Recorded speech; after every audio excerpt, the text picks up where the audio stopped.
Good luck. Okay.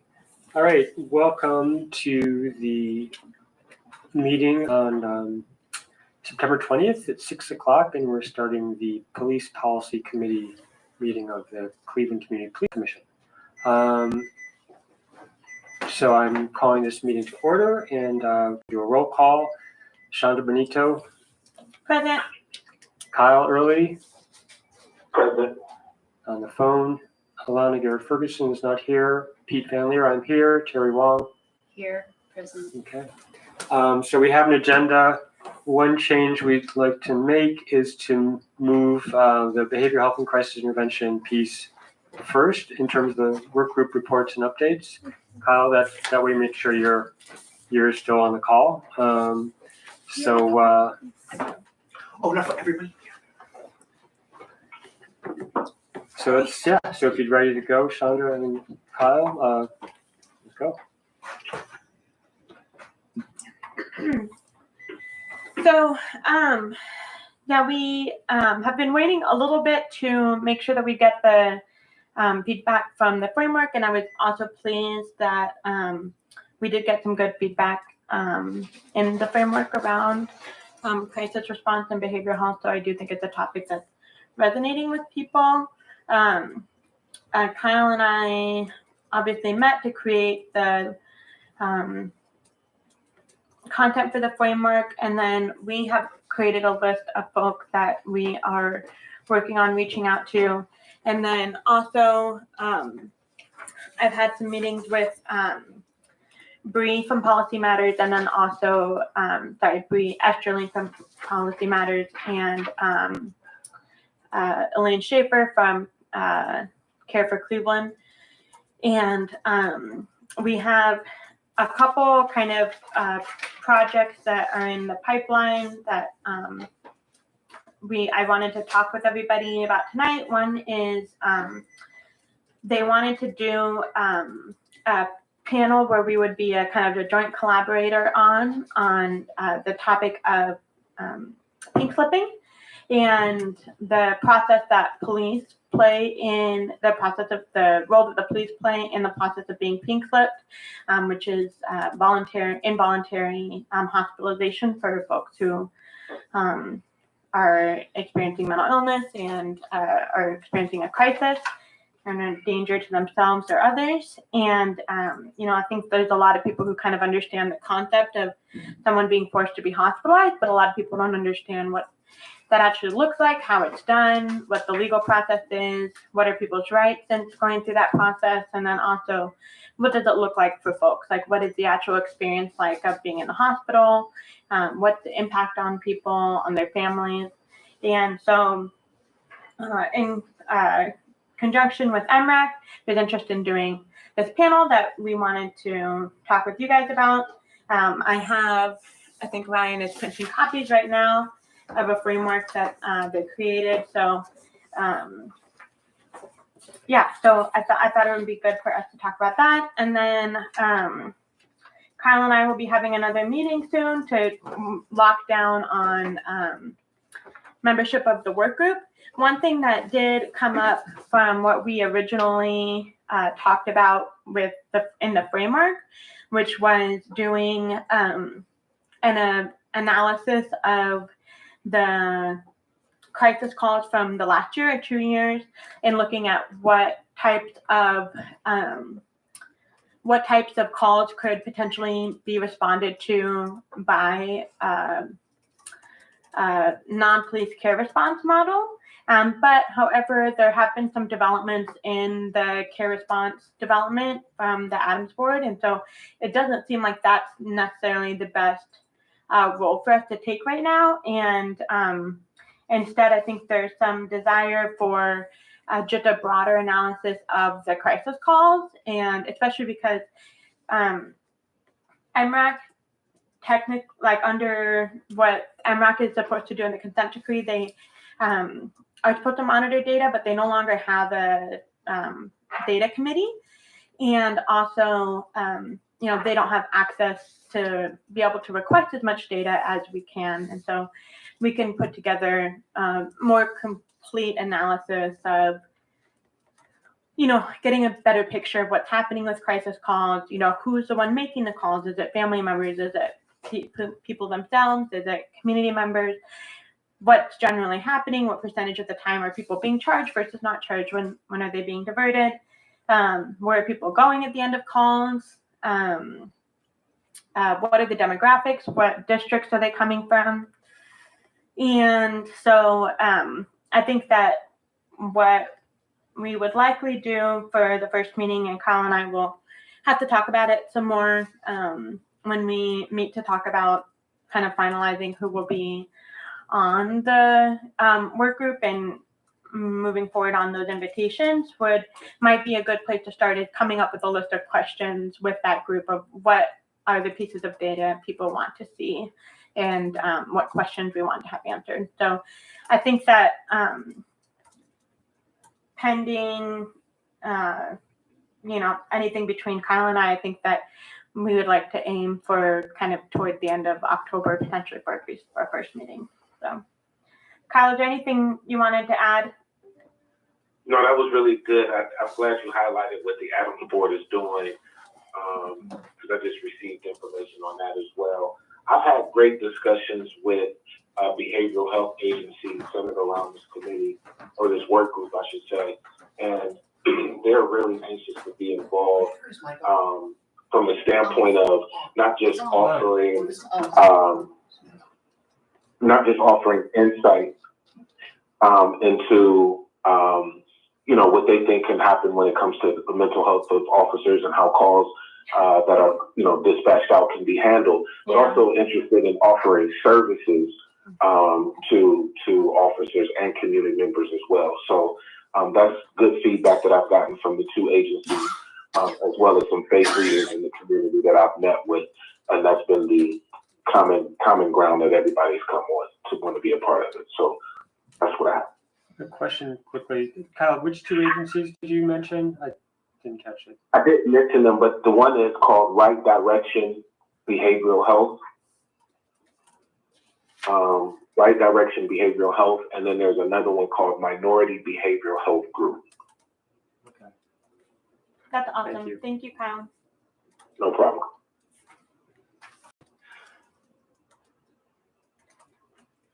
Are there any other questions? Teri?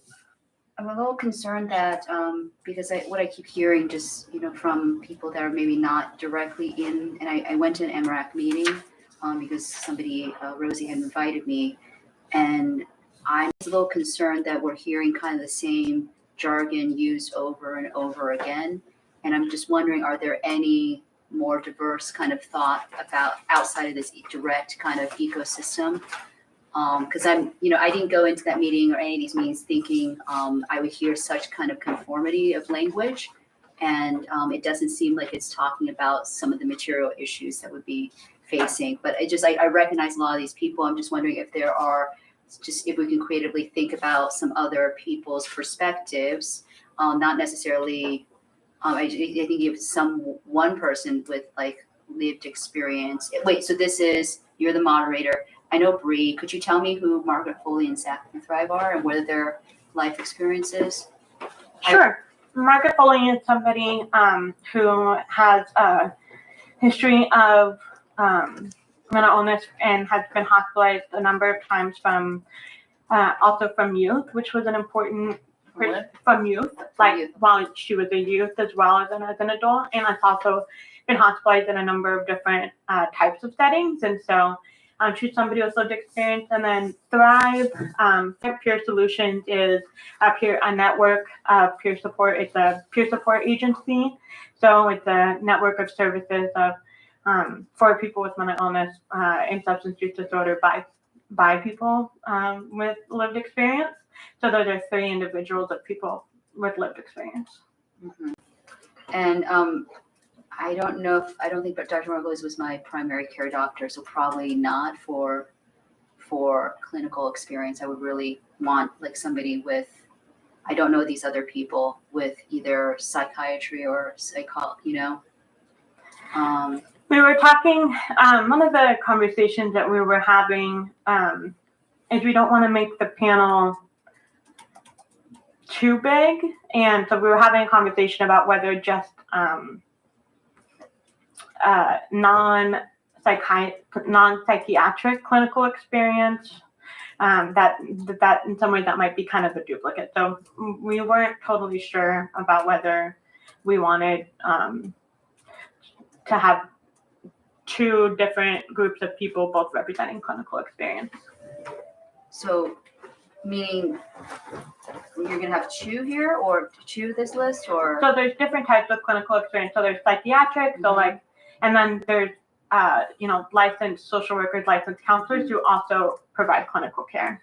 I'm just wondering why Dr. Margolis is on here, because he's I think because he's the chair of he's the leader of MRAC, so I think that's why they included him as a potential idea. Okay, because I would definitely. I mean, I'm just growing more concerned that this is like kind of an ecosystem that everybody. I just, for me, listening as just an outsider to these meetings, it doesn't seem like there's that much diversity of expression opinions. I'm not presuming that people don't have them. I just wish that somebody would have. It would be exciting to hear those perspectives. So if you could find somebody that works closely with these people, or I would love to see more people with this lived experience, because I think they're the ones that have to go through it. Caretakers, maybe, not just the people. It just seems like, I don't know. I mean, it seems like very much that we're promoting certain type of. I mean, if I guess I'm concerned, because if it seems to me that there are things that, and again, I'm not an expert, that are easy to resolve in this kind of in the crisis response, and I'm just wondering if there are more ideas out there. There are people, for example, like Keith Wilson, who developed politically the care response in.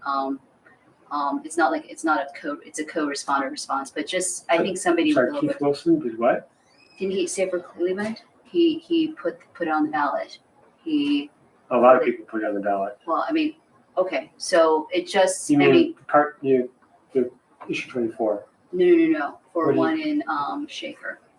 He may have been involved. If I could add to, I think to Teri's point and to what we're actually trying to do here is, yes, lived experience, but I think when you bring in licensed therapists and psychologists from, particularly from the agencies that want to partner with us, they actually have the clinical experience and knowledge to explain it outside of just what someone went through. They can explain, we had a client that went through X, Y, and Z, and this is how we were able to help them through it. So I think you get the best of both worlds when you bring in the behavioral, health specialist organization that can represent those who they've counseled through this or helped, get through these type of situations, as well as the methods that they use to help people navigate these type of mental health challenges, whether it's trauma, bipolar, or, we could go down the list. Yeah, and just real quick, and then it seems like if you do have some ideas like Keith Wilson, you can certainly. I'm not suggesting Keith at all, because he's already said that he has too much on his plate. But okay. But if you have suggestions, yeah. And who are we going to get for the legal perspective? Okay. So if you have suggestions, you can. I think Shandra's open. Did you have a response and something else you were going to say first? Yeah, I mean, if you have people that you would like to see be involved, I'm definitely happy to reach out to them. Just to give some perspective, Amber Smith is the director of crisis services at the North Center in Lorraine, and then also she used to be a co-responder through Frontline, and also just has extensive crisis experience. She's a licensed independent social worker and supervisor. She definitely has that clinical and agency organizational experience. She's also developed behavioral health urgent cares and is also heavily involved in the development of a crisis receiving center. So she has a lot of experience. And then Josiah has a lot of experience with serving the homeless population and or the unhoused population, and also doing organizing and clinical work with that community as well. So I believe he's with NEOC. And so, and then Zach also from Thrive, in addition to being someone with lived experience also has experience as a peer support specialist. And so he has that kind of like dual experience. So I definitely agree that it's important to get that clinical perspective as well. And we're definitely not opposed to making, to having kind of the psychiatry, perspective represented as well. And yeah, if you have any people that I would love to reach out to them. Yeah, I don't have anybody in particular, but I guess I'm struggling a little bit. Like the purpose of this is to give information. Is this, there's no kind of solutions given? It's explaining the process, or what is the purpose of the event? So the purpose of the event is to help people understand what pink slipping is and also what role the police play in it, because there's, I think, a lot of misunderstanding about whether police can pink slip, who they have to consult with when they're pink slipping, and then also even what pink slipping is and what like voluntary versus involuntary hospitalization is. And also I think a lot of people think about that and think about the conversation stops there. It's like, oh, they were hospitalized. What a lot of people don't understand is even what is it like to be hospitalized? What kind of treatment are people receiving? What kind of rights do people have in terms of making sure they still have their job when they're done being hospitalized? And so the idea is to provide that community education, which I think I hear what you're saying about having a larger conversation. It's really isn't so much about solutions, but about community education. And then I think that once then we are able, when there's a little bit more kind of community understanding, then as we're moving forward with a care response program, that is an example of a solution to, if we have more earlier intervention or other alternatives to police response, then that can also potentially divert some people from being hospitalized. It sounds like one of the ideas is if you have like half of it is Q&A, there's also an opportunity for feedback, both two-way communication, not just community education, but raising up issues that people are concerned about and what their views on this are. And I think also for first responders to get more information about the process, especially because they're so involved in the process of people being pink slipped, but they might not really understand what the experience is like. So could I just ask? I just want to make a point. We're almost coming up on 10 more minutes of the conversation that should include the other work group as well. So I would like to wrap it up pretty quickly. So I just what was like the origin of this? Like, what was the brain did it come from feedback from the community that they wanted this? So it came from a conversation with Elaine, where she talked about receiving the feedback from some professionals. Well, we just need more hospitalizations. People need to be, people aren't being hospitalized when they need to be hospitalized, or, people aren't seeking services, aren't utilizing services when they should be utilizing services. And so we were having a conversation about, how it's a lot more complex than that in terms of, why people don't always want to engage and why people are sometimes afraid to reach out because they're afraid of being pink slipped. And just some of those barriers. And so the idea was, how do we kind of have that two-way conversation where we can help, professionals kind of better understand what the perspective is from people with lived experience around their, the potential trauma around that, and what are the challenges and also the benefits of some of, what it's like to be hospitalized and get that kind of support. But also for people to be able to kind of debunk and better understand it. Okay. I hope that there's a good marketing plan, because it's a lot of work for. I'm just trying to understand who the target audience is and what the impact will be. So. Great. Sure. Yeah, so I think the target audience is a mixture of the community members, including those with lived experience to be a part of the conversation, and also just community members generally to better understand this, and then also a lot of first responders and, hopefully law enforcement, we talk about other police departments that contract with CDP, and so kind of a broad audience, but also making sure that the police have an opportunity to learn. All right, great. All right, thank you. So now let's move on to the Virgin Police Surveillance Technology work group. So, So I will give a brief report. I can't remember, we had some follow-up conversation with amongst our, I think we had the first meeting with Brian Ray, and then Brian Ray, who's our local expert on these matters, sent out a training for surveillance tech, I think to the entire commission, I believe, right? Do you remember, Pete? I'm hoping. I don't know. I remember. I have to look at the email. I was hoping everybody will take it, because this is something that even if this committee does the work, that we have to bring it to the full commission.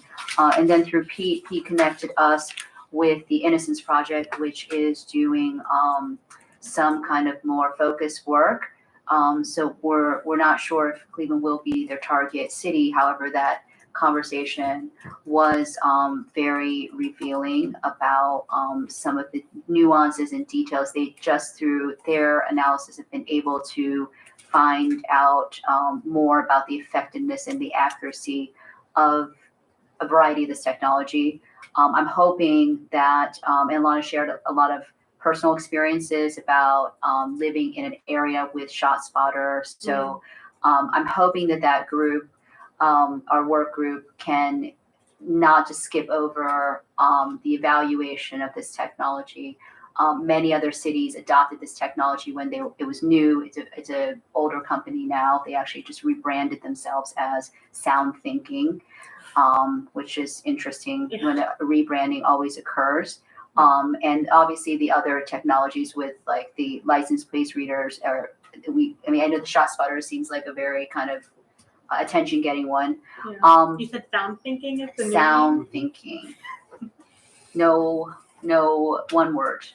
And everything. So, I would like, so I think the struggle on that is that I would like to get whatever data is, if you can help us, or we can, there was some analysis done. I would like to look at that analysis and have it kind of reevaluated, and wondering if there's some field tests that we can just even do ourselves of how accurate, like with the firework, or you can just right away do that. Regardless, they gave us a lot of information and new things to think about.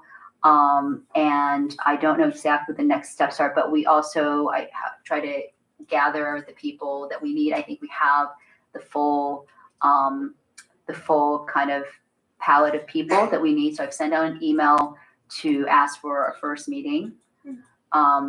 Is now the understanding, just as a point of clarification, that do we have to meet? Many of these people are, have day jobs, and to meet in the office after hours would kind of get in our way too. So do we have to meet physically together, or is it a WebEx type of thing? I think that can be decided. I mean, in the city, we can do meetings like online, but if you can do it in the office, I don't know. I don't have I don't know if there's a rule on that, but I mean, as far as I think know, there was a slight rule, but like, do we have to broadcast it? My understanding is that it doesn't have to be a public meeting, so then we don't need to broadcast it. And because it's not a public meeting, not an official meeting, then it can be online. It can be online, but it also Needs to have access. Yeah. people should know about it. Exactly. It shouldn't be secret. It shouldn't be private, secret. whatever. So, but it doesn't. It's not You're right. be That's broadcast on good YouTube. distinction. It doesn't have to be put on YouTube, but it's. So again, I think what we're missing on that that work group is a bit of community input, and probably it's great that work group because it has so much previous experience. Yeah. But I think we need to make sure that we are kind of building in this moment and living in this moment of what we know about these technologies, especially because they're quite expensive. So I will try to, maybe with your help, to get some of that information. I don't know if Alana had anything to add, but so does that seem, and we're gonna, I don't know, put that, once we meet, I think we'll put it on a timeline, maybe. What is the timeline for production for this one? Do you know? I don't know that we have a set timeline. I think it should be determined, with you all figure out what can be done, what needs to be done before you set a timeline, just deciding what you're going to do, right? I mean, obviously, as you said, there's previous reports, and how do you not reinvent the wheel but build on what we already know? Yeah. So There seems to be two paths here. There's the evaluation of the technology, and then maybe we split the group into two, and the ones that have to write the kind of retention policies and all those things. So it could be, I think that we need to concurrently evaluate these technologies and not just accept them that, oh, since the contract is done with the city, that we don't remain vigilant as to their effectiveness. I don't know politically what that means, but I think we have a duty to report to the community on how effective and accurate, because I just get, it's not even about what the technology can do. When we hear stories from the news that it's 30 minutes before in certain districts for a cop to respond to these alerts, and then you have, potentially another, right? This is not even a theoretical thing, a potential thing that we're losing, maybe 20 cops about every month. So I think we really need to look at how the GPO is your hope that was part of it, right? That group would author the GPO for it? At this point, we can provide input on the, we can essentially work with CDP to look at the GPO and make changes as needed. Mm-hmm. Because I think it was, it would hate for our officer. I mean, it's going to come back into discipline, I think, because they'll have to make very difficult, complex decisions on which way to go. And if it's not accurate, don't send the officer that way, or if it's a marginal benefit. So that's what I think. So if I would like to know if there are more, like, to be alerted as to, by council, if you can help facilitate that, what meetings they're having to discuss these issues, even I think in closed door sessions. I think we should be there, at least a representative. Have they talked about it in the public safety committee? They have, but are there any other meetings that involve this? It would be interesting to understand. So there is an interesting side note. Marcus Perez from CPRB mentioned that with these 12-hour shifts that the officers may be going on, there's a concern that the wearable camera system may not last. It won't last all the time. And they're being told to exhaust the battery and then recharge, and that is not how lithium-ion battery technology works. So I don't know what group would take care of that, but there are power banks that easily recharge. They're like $20, and the technology is there, because I think when it charges from that little thing, it doesn't what they're saying. And if you're on 12-hour shifts, maybe it's not always on. And I'm hoping, being optimistic, that when the officer turns off and on, that's when they sometimes may forget. So it would be great that they didn't have to worry about how much juice they have in that. So and they are giving not accurate, I think, information about how to retain the charge of that. So I don't know if we can get one of these. I have a friend that's probably the leading world's expert on lithium-ion battery, in case maybe he can evaluate and give some recommendations on how to support those devices, especially there, because the information is very necessary for the complaints and cases. So that definitely seems like it fits under surveillance tech. You think? Yeah. Or if we can do something, if discipline sees an uptick in this, right. So it's not, I guess it is technically surveillance tech in some ways, but. Yeah, right.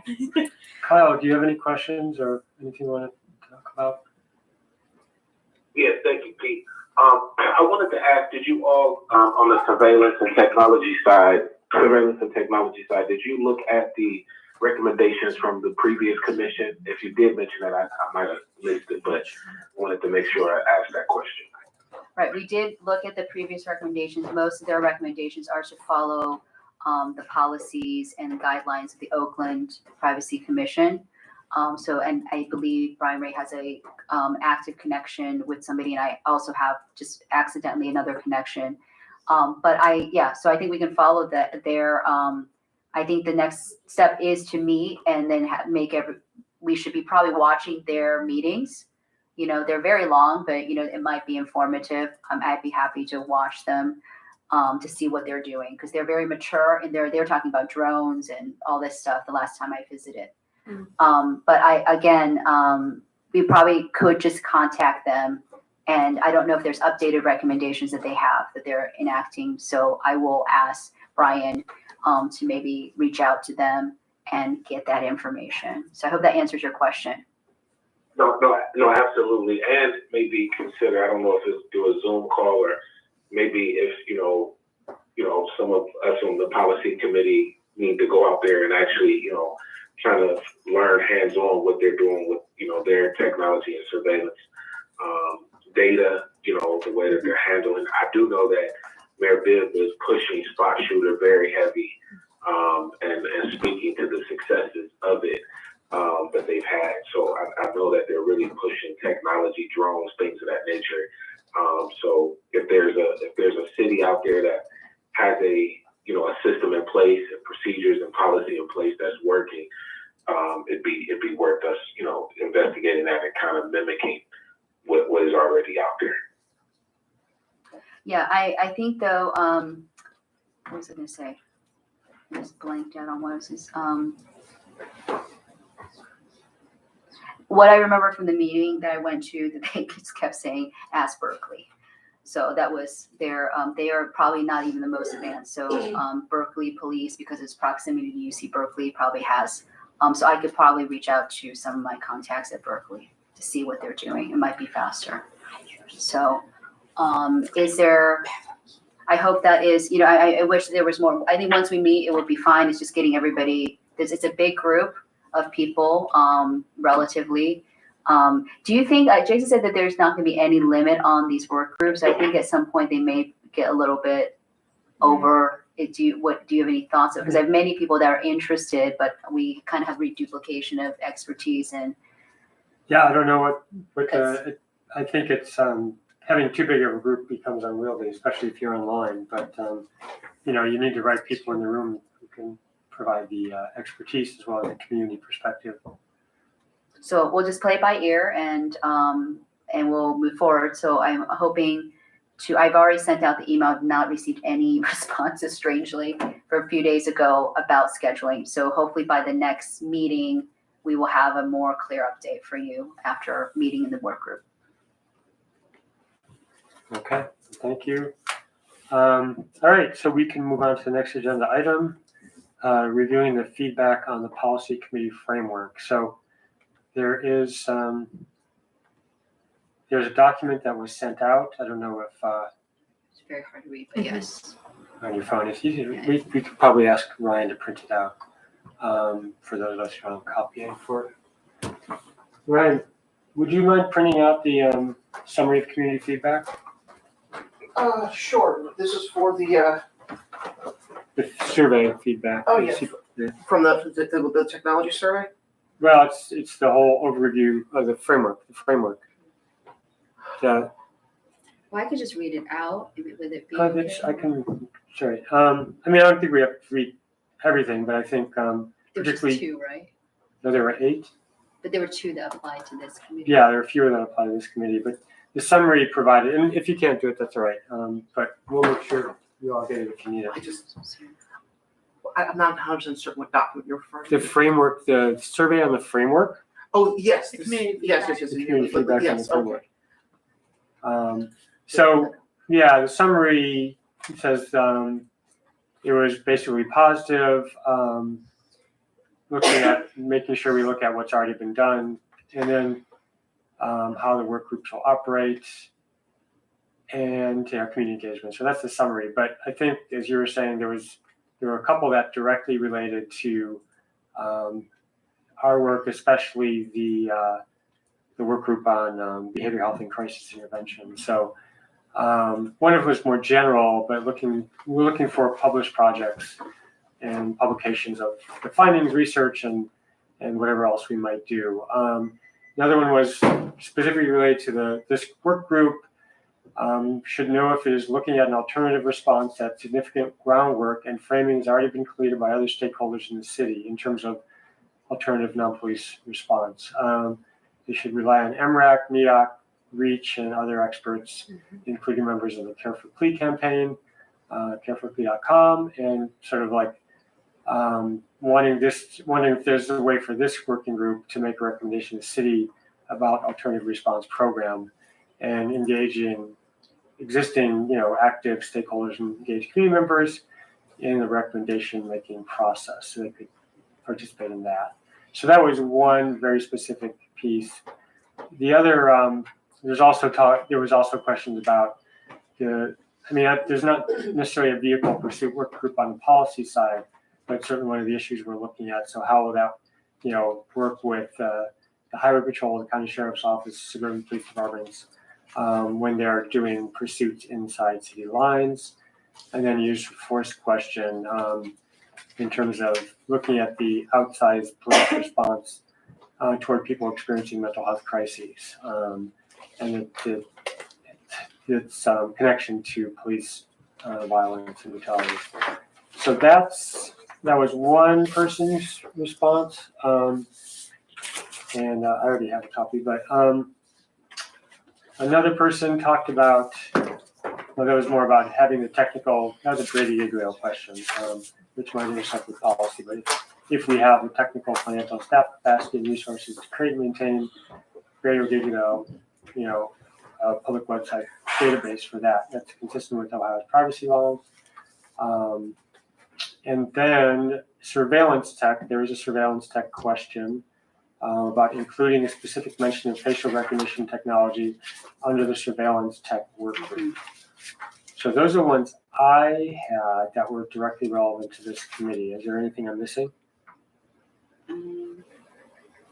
Kyle, are you able to follow along? Do you have that document?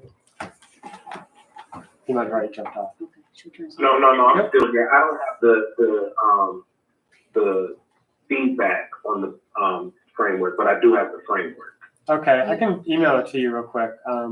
Okay, that's fine. Yep, I have my email up. All right, hold on a second. So let's go through. Let's see. I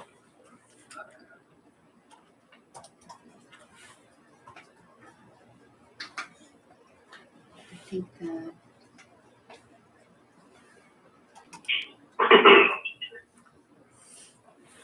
All right, I sent you the email, Kyle. Okay, so.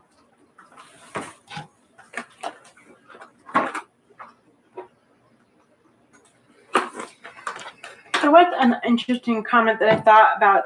It said, where was it?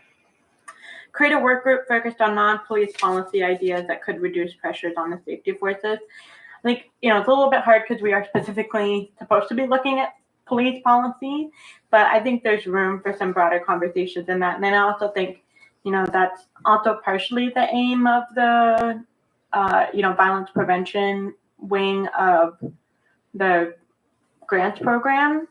So there might be some coordination we could talk through there. But I think it's a good idea. I'm not sure that, how What's much. this? I'm sorry, which? Oh, under response number 6.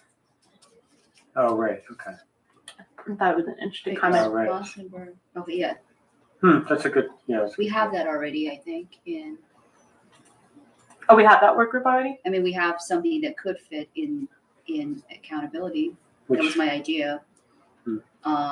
Because to look at behavioral and neuroscience and all those things to reduce a non-kind of demographic base, non-punitive measures, the discretion elimination, prevention strategies, and probably we can look at that. So non-police, non-policy police. non-police, Yeah, well, it says non-police policies. You're talking about police response? Well, then also, things like I wanted to look at, just like economic forces, union contracts. So it's not, I don't know what non-police means. I guess in this context, it means alternative responses.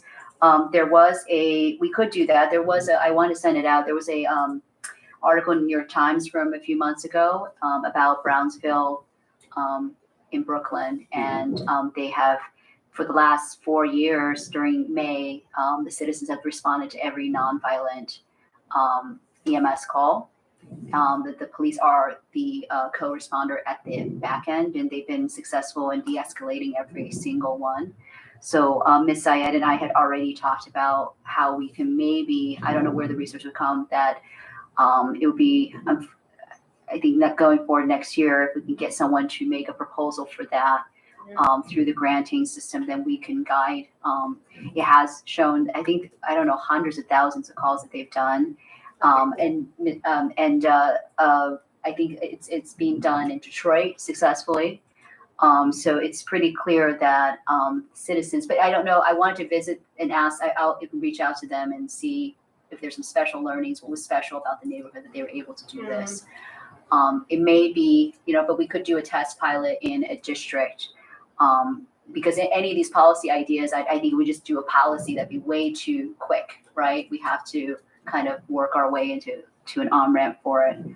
I'm assuming this is what they mean by this. You interpret it to be non-police policy ideas. Just Yeah, it's about response that's not just strictly police, and it also like the systems, I think, the systems that are out there that can be part of the solution that aren't necessarily law enforcement, right?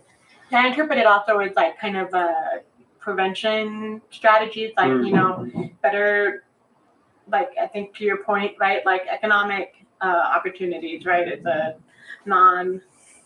way that reduces crime that isn't a police response.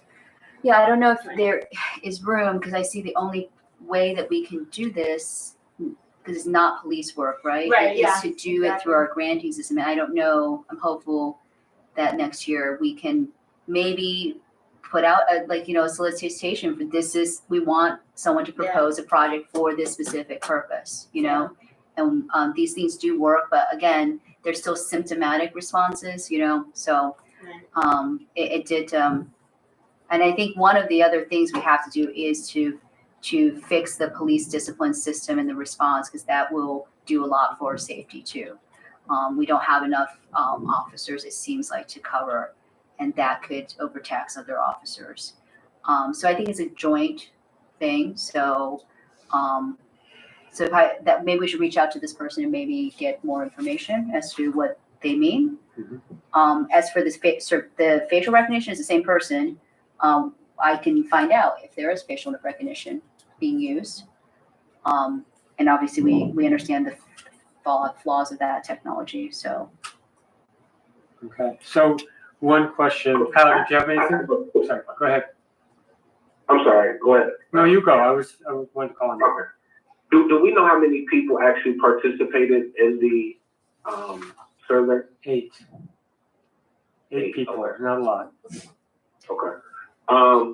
I would add, because I want to be jumping off shortly, when we look at the feedback, I would highlight that number 3, where it talks about the work group should be aware of and utilize the work already completed by the many other experts, community org, stakeholders in the city. I mean, I know y'all tired of me saying it, but I really do believe we'll be judged based upon how we use some of the resources that have already been put out there for us. So I really want us to pay attention to that. I want to say that I'm also happy to see number 2, which talks about that we have clear goals and objectives. For those 8 to see that is a good thing for me. And I think it's a good motivating factor for us as a commission. As long as we have clear goals and objectives, we know exactly what it is we're supposed to be doing. So that's the highlight of what I see from this summary. Yeah, and I think your point is right on about using, building on the work we already have and not recreating the wheel, not redoing everything, but really building on it with the expertise that's already been tapped into. So. Thank you. Okay. So one of the questions before us then is, in terms of, is there anything here that we think we need to change in terms of our policy framework, the policy committee framework, in terms of, the purpose, the objectives, specifically those issues we just talked about as being most relevant. What do we need to, I feel like a lot of it is covered, but if there's some nuance there, we need to think about that and figure that out. Well, I don't know if we have we can't include that until we know that the city's using it. The non-police policy ideas, that I guess, because it's policy that they, I don't know where it would, but this person also said that granting program should be administered by another body, not the commission. So, That's, I is mean, that the that's same not our, person? that's Yeah. not our issue. Or no, that's another person, sorry.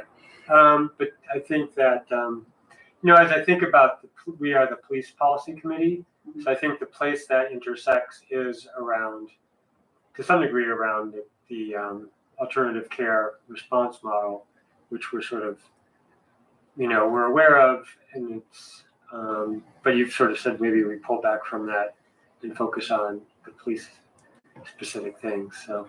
I think I don't think we necessarily need to pull back from that. I think just the previous project that we laid out, because just from conversations with some of the organizers of Care for Cleveland, that feeling like If you'd like to make a call, please hang up and try again. that because an RFP is already in the process of being put out, that the kind of point of that project was to in some ways make a case for alternative response and say, look, this is the burden that could be decreased from the police department, but if we already have if that's already moving forward, I think there's not quite as much a need for it, as much as there is a need for just better data analysis of the crisis crisis calls. But I like the comment. There was a comment in here about if we could make a recommendation to the city regarding the alternative response programming. I think that is definitely something that the work group could look at. It could be something like we create a draft of a letter that could be signed in support of it, that the commission discusses and potentially votes on. I think, before we presume, I feel like this is not very data driven at all. We need to know, we need to do the math here. We need to know the response times. We need to get some numbers here and make the argument that, like it or not, if you disagree with it or not, there's a gap in response. And if we leave it, so then we can make this argument for the non-police response. I don't know what it would take to, I just think it should be, there's models of this. I think probably if we can go talk to the people in Brownsville, talk to them in Detroit and get some ideas there, Detroit's, that would be where I would go with that. So, some of the stakeholders who are involved have had those conversations with other cities. And I think so, while we might have very specific data, there are general sense based on some previous MRAP reports about what the CIT is doing. It's not deep enough data, but there's also, the city is working with the Begun Center and, they are collecting certain kinds of data. So I think there's a lot already out there, a lot of knowledge already out there. And I think the groups listed here are actually providing some of that knowledge and expertise. But this is only for CIT, because the ones that are in these other cities are for anything that's not like imminently violent. Yeah, there's dozens of these programs across the country. No, but what is the focus here? Are there domestic violence people? It varies depending on the city. Right. So, but we know probably through their experience that it's not just behavioral health that needs this kind of alternate response. So let me ask maybe another way. What is the resistance to, or what are the impediments to doing a pilot project with these groups that are involved already? A pilot project. Why don't we just, why don't we? What do you mean?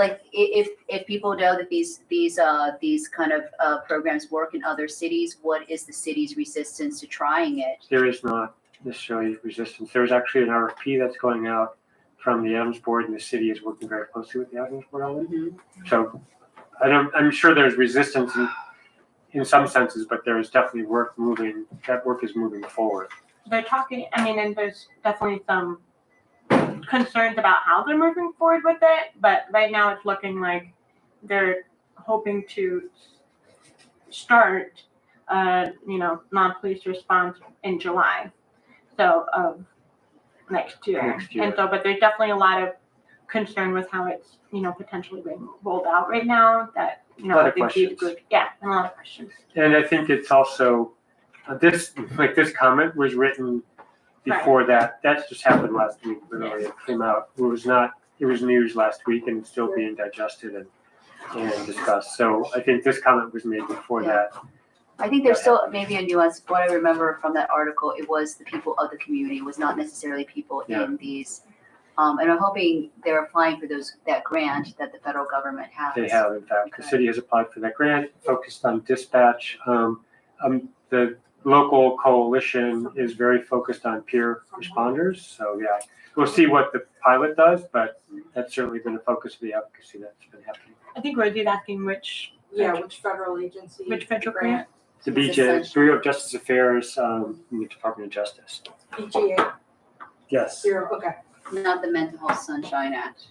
Yeah, I do think, to Teri's point, I think what she's talking about is that we're talking more about the non-police, care response that's specifically around mental health and substance use. Although, the different programs have different criteria of what they will respond to, but I think that what you're talking about from Brownsville and Detroit is a more holistic list of types of calls. But I think this particular comment was more specific about Right. the non-police response related to crisis and mental health. Mm-hmm. Mhm. Sure. Yeah, well, I think some of that CIT data might help get some of the data. But yeah, there are programs around the city that are doing, around this country that are doing things like truancy, or Dayton has mediation, neighborhood disputes, things like that. So there's a lot of that as well. But yeah, I think that's a good point. It's Well, I the think, focus right now has been behavioral health. Mr. Jackson. Come up, Mr. Jackson. Are we done with our? Yeah. Well, I just wanted to, okay, the holistic, I think, means it would be interesting to see, because it was a very community-based response. Right. Not experts, just people that people trust, and you have relationships and good people skills, Right. so. All right. You should be on full record. Oh. Do you want Sure. to? Go ahead. I'm sorry, I just had a quick question. If you're going to limit it to just the mental health, then you already have the data that you should have been receiving from the second district's pilot program that they've been doing for about 4 or 5 years now, where you have the co-responders. They've been doing that for about 4 or 5 years. So you've got a lot of data to go through. to see how it's working. There is a lot of data out there. It's not actually out there. However, the city has the data. They're working on looking at the data, and that is co-response, not care response. So there's a difference there, and it is actually has been citywide at times. They're supposed to be in every district right now. I'm not sure if it's fully staffed, but that's definitely there is information out there. It's just we haven't necessarily got to the point where we have the data, but we can ask for it now. As the CPC, we can certainly. I just had a conversation today with somebody about getting the data and going about that. So that's something we can ask for. So, yeah. Okay. So I guess the question is there any editing either based on the community feedback or based on our, any adjustments that we want to make to the framework? So this would be, because I think the goal is to get this approved by the full commission in a week.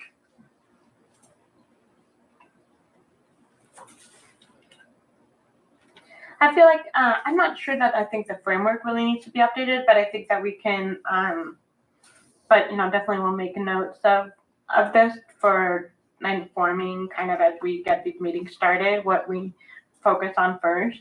But I'm not seeing a lot that I feel like contradicts or what we put in the framework. Do you have anything, Teri? And we can go to the comment for that. I guess, there's very few things unless, so the behavioral health crisis group, that is Elaine's comment is amply, because I don't have the framework in front of me. Is it contained already? Is what contained? It was what she's saying. I guess she's giving more advice, right? It's not like it's giving objectives. So, so I think it's fine. Vehicle, but what I do sense from a comment is that maybe in the account, she wants it mentioned, right? So we don't forget the kind of mental health aspect in MRAP in this. Yeah. Because we're looking at a lot of documents, but not maybe, so I will probably edit my framework. Where is this recruitment and retention working group? There isn't one. Yeah, These are just issues that we see as finding out about, and looking into, and Maybe yeah. policy and accountability, that one? I don't know. That kind of Recruitment makes sense retention. to me. I don't know. Yeah, we can figure it out, but I think those are not necessarily Our working training, groups. probably all three, I guess. Vehicle pursuit working group. They don't have a vehicle, the vehicle pursuit, So these are not, yeah. the only two working groups we have at this point are surveillance tech and the behavioral health crisis. The other ones are just areas that we know need attention, and, one thing I'm looking at is like, we have to kind of look at the timing of it, given our capacity issues. I mean, in terms of if we're prioritizing the two work groups, like how these timelines work out. So we need to, I think in general it's fine. It's just.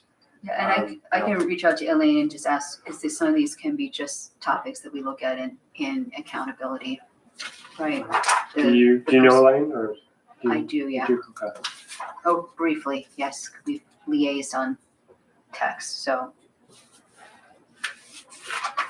So I would like to just move public comment, if that's okay, since this is irrelevant. If you have comments that you want to make either on this or anything else we've talked about in the framework. Yeah. So, Where's the mic? Oh, there it is.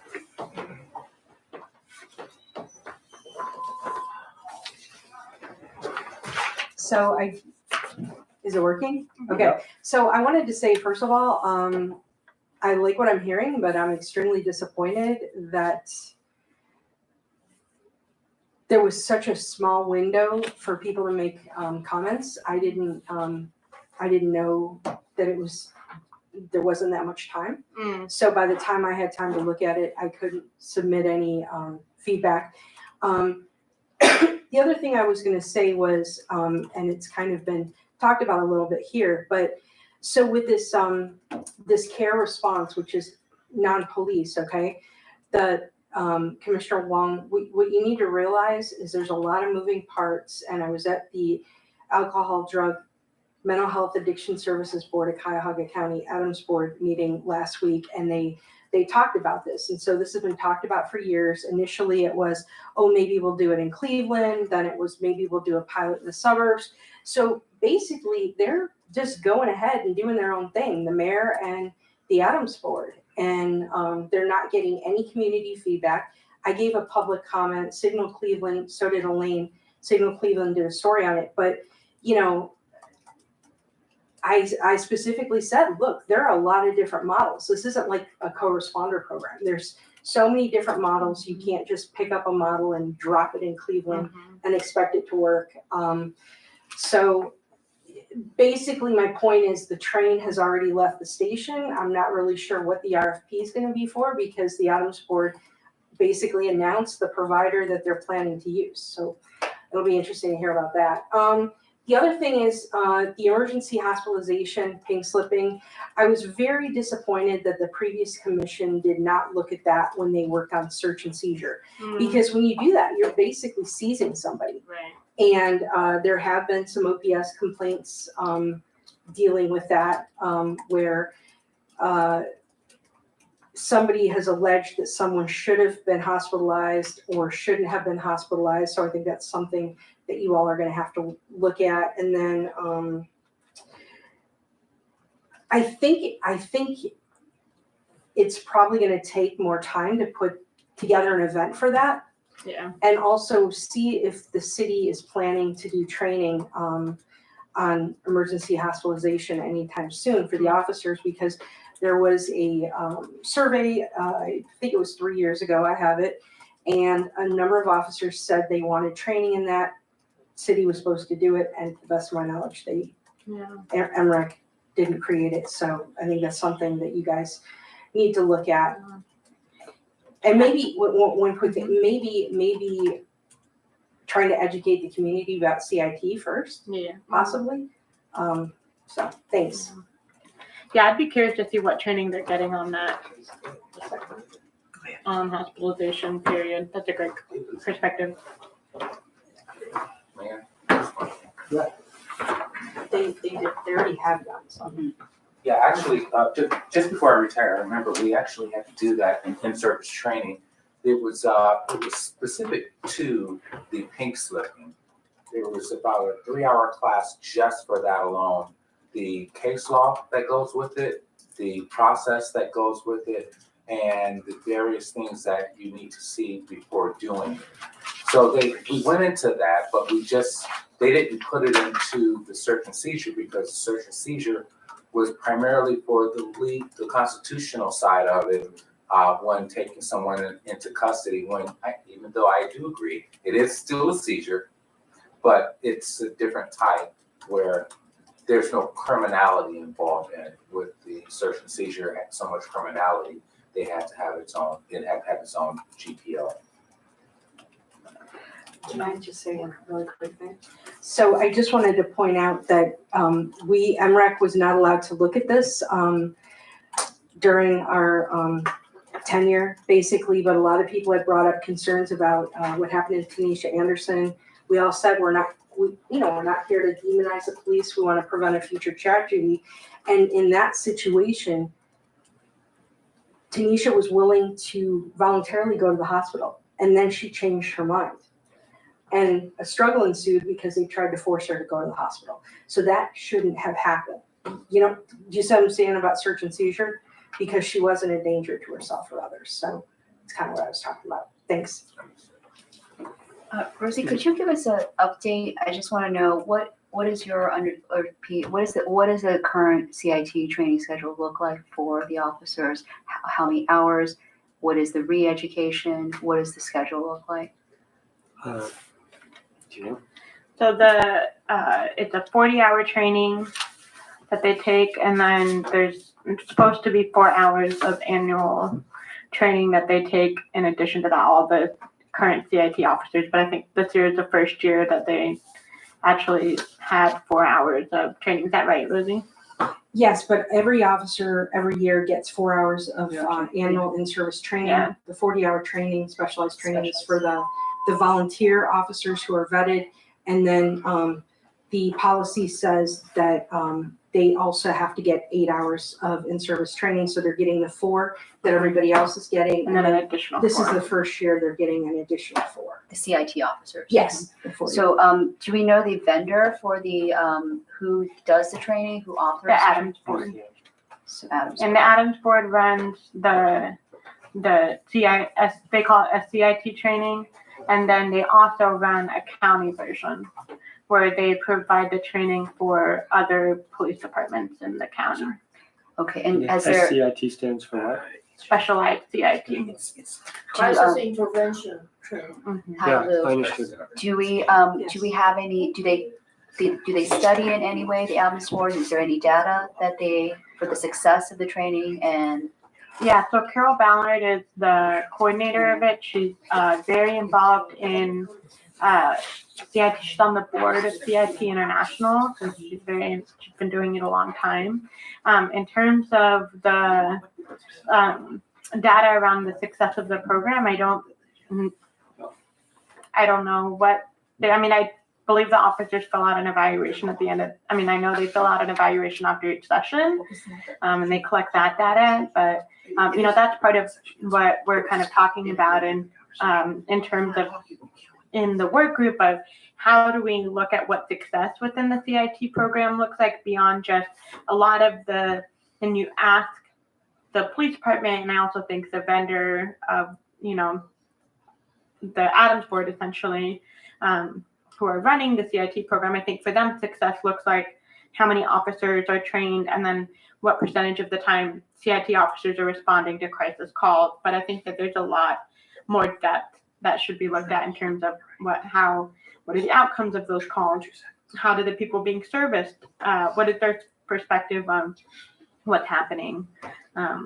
is just another question. Is the CIT training based on some national model that the Adams Board are there alternative trainings for crisis response? Or is it the CIT standard? is mentioned in the consent decree by Oh, so we have to use that. Yeah, I mean, and it's the predominant, it's also known as the Memphis model. It's How long, it's been there for many years, right, many decades? since the 80s? Cuyahoga County started their program in the early 2000s, so it's been at least 20 years, but it was created in 1988, and the co-creator, Dr. Randy DuPont, is the subject matter expert in the monitoring team on crisis intervention. Okay, so one more public comment, I guess, unless. Do we need, so since we're not adding anything, we don't need to do anything, right? With the grants? Real quick. Yeah. All right, sorry, this microphone. I would like to supplement a couple points about the CIT. Right now, city has a consent decree, so CIT becomes a requirement, but not really with the county. So even Adamsville making an effort to train both the police officer in city of Cleveland and also other officers in suburb Cuyahoga County officers. But the data they can provide is not exactly helpful for the type of work this commission should do. Because it's just like, if you look at the excessive force, lots of people, they get a harassment or retaliation, not through excessive force. So same idea. The data they have also valuable, but it depends on what you are looking for. Yes, they can tell you how many officers get trained every year or even every quarter, but also you should also look at the how many officers leave the job. Maybe they get promoted, have a different position. Now they have a desk job. They will not be out there to really help the community directly. So these officers, they have been trained, but now if they have a different job position still within whatever police department, they cannot actually utilize that skills fully. On the other hand, that puts a burden on the system because you have to keep training the new one and you don't know how long you can actually have a stabilized manpower, having the knowledge and the skills to apply what this training offers. And also at the same time, I think the other part of the crisis intervention training, it also has to be in the community. People should not keep calling police to do the things they are not trained for. Even they have been trained for crisis intervention, but some of the crisis carries the nature police officers cannot handle. Still, I would like to repeat, medical crisis is one of them. Emotional crisis is another one of them. So when we look at their data, it has to go with the data we will have, which I think this is an important thing for our outreach committee to improve the survey in order to know how many things are wrong.